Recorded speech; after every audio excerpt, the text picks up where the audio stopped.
going to change the phrase. Is science a self-contained, homogeneous, indivisible whole?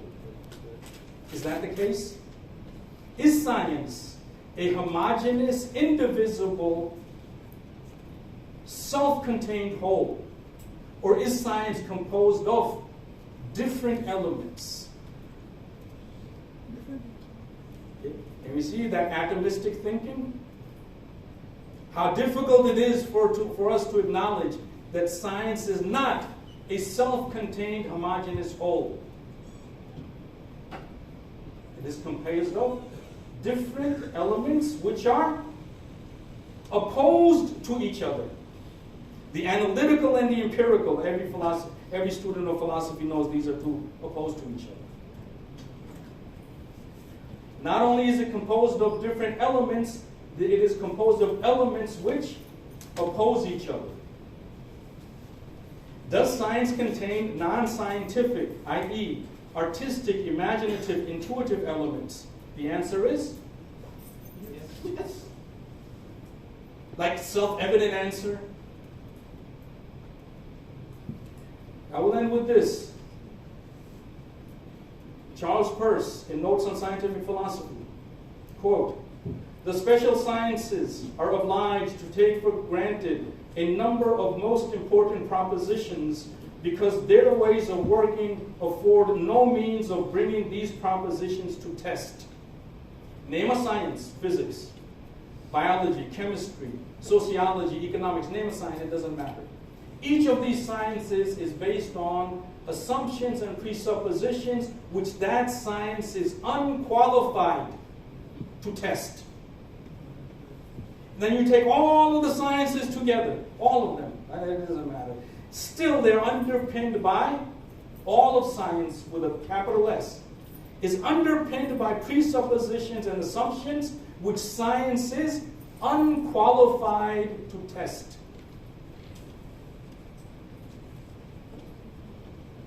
This is the job of philosophy. This is the job of philosophy properly understood. Philosophy is that science. Philosophy is that mode of inquiry which tests, first of all, which lays bare the unexamined, in the words of Allama Iqbal, the uncritical assumptions that underpin human thought. First, philosophy bears them. It brings them to our attention. Then it tests their validity in terms of their internal coherence. I mean, if ये हैरान हो जाता है बंदा, इंसान की हट दर्मी पे बंदा हैरान हो जाता है। और जेड़े पढ़िया लिखिया दी हट दर्मी है ना, ओदा कोई नाम मिस्र का नाम कोई इंसान है। ਜਿਹੜੇ PhDਆਂ ਦੀ ਹੱਟ ਦਰਮੀ ਆ ਉਹਦੀ ਤਾਂ ਕੋਈ ਲੈਵਲ ਹੀ ਹੋਰ ਆ ਤੇ ਜਿਹਨਾਂ ਨੂੰ ਟੈਨਿਅਰ ਮਿਲ ਜਾਂਦਾ ਆ ਹਾਏ ਹਾਏ ਆ ਜਿਹੜੇ ਟੈਨਿਅਰਡ ਪ੍ਰੋਫੈਸਰ ਨੇ ਉਹ ਯਾਨੀ ਫਿਰੌਨ ਨੂੰ ਸ਼ਰਮ ਆਉਂਦੀ ਇਹਨਾਂ ਦੇ ਸਾਹਮਣੇ। I'm not joking. I am not joking.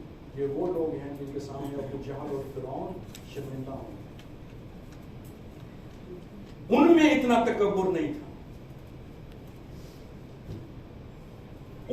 उनमें इतना नहीं था कि the sense of self-sufficiency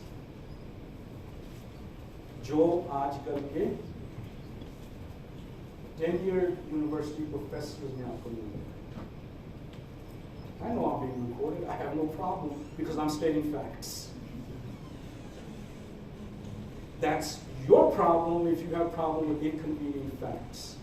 But I, as a professor, I as a scientist, and I especially as a teacher, it is my job to bring inconvenient facts to the table. I'm just stating a fact. And this can be, अभी जो मैंने professors के बारे में कहा है ना, it can be empirically demonstrated. इनकी कैसी हट करती? Since when have we known that every science is underpinned by presuppositions that science cannot prove? Since when have we known that? Take a guess, please. Anyone? Since when have we known that every science is underpinned by presuppositions which that science cannot prove? Cannot prove the what? It does not even like, it doesn't have the capacity to test them. Since when? Anyone? 16th century, 19th century. Anyone else? Gödel's theorem. Gödel's theorem, which would be 20th century. 1924, 28? Gödel's theorem? I don't know. 30, 31, right? 31. Anyone else? We have known it since 300 BCE. In the most popular book on science that has ever been written, Euclid's Elements. Euclid's Elements. Okay, there can't be a science more simpler than geometry. It's a study of triangles and squares and rectangles. इससे ज़्यादा कोई सादी science हो नहीं सकती. Euclid, black and white. Geometry is based on 4 assumptions which geometry cannot prove. The geometer must ask you to take him at his word. Please accept these assumptions. And this is how self-conscious. This is how great of a scientist Euclid was. He says 4 नहीं है 5 हैं. क्योंकि उनके ज़माने तक 4 assumptions discover हो गए थे. Because the Elements is a collection of all the mathematics that was known to the Greeks up till that time. तो ये उनको सबको पता था कि our geometry is based on certain assumptions that geometry can't prove. And again, the greatness of Euclid, कि एक पांचवा भी है, the parallel hypothesis. Now, if geometry geometry is a branch of mathematics, yes. If that is based on assumptions which geometry can't prove, which branch of mathematics is there that can have okay, if mathematics as a science is based on assumptions that mathematics can't prove, then बाकी science केरे खेती मूली ने? Does science need philosophy? It needs so many other things, okay? It needs philosophy, it needs history, and ਹੁਣ मैं कुछ कह नहीं सकता, फिर तुसी कहोगे ये दाढ़ी वाले ने आके religion ਨੂੰ ਵੀ ਵਿੱਚ ਪਾ ਦਿੱਤਾ. But that's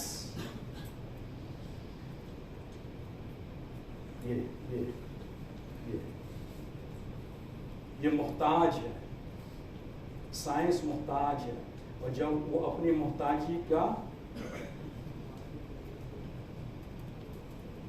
मानेगी नहीं, is going to go from its crippleness is going to become even worse.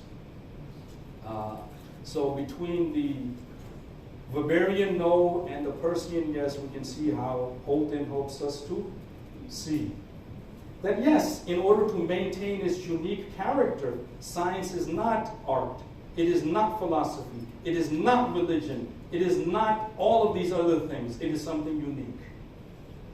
And it must maintain its uniqueness. But at the same time, as it is affirming its uniqueness and maintaining its uniqueness, it must become conscious that it is not a self-contained, self-sufficient, indivisible whole. It is related to a universe that is so far much bigger than it has up till now been able to imagine.